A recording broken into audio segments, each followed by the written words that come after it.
Menurut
saya sudah lama mengenal beliau sejak beliau sebagai wali Langdo Aceh Darussalam dan sering berkomunikasi hal-hal yang berhubungan dengan implementasi dari perjanjian Helsinki untuk bagaimana betul-betul mempercepat tercapainya kesejahteraan, kebahagiaan bagi warga di Aceh ini, sebuah provinsi yang potensial, juga merupakan tanggung jawab dari pimpinan negara.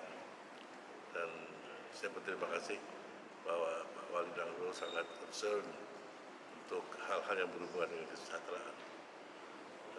Banyak saran-saran beliau yang kewajiban saya sebagai anggota Dewan Pertimbangan Presiden untuk diteruskan kepada Bapak Presiden.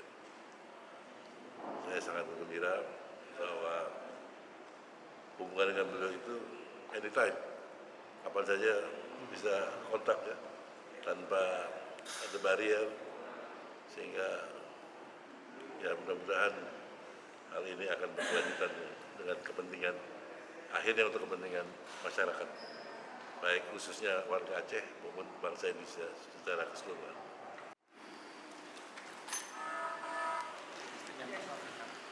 Jam 11 Pak, jam 11. Pak, Ari, saya itu agak mengiring kalau Pak Wali turun di sini Pak. I think it's doing fine.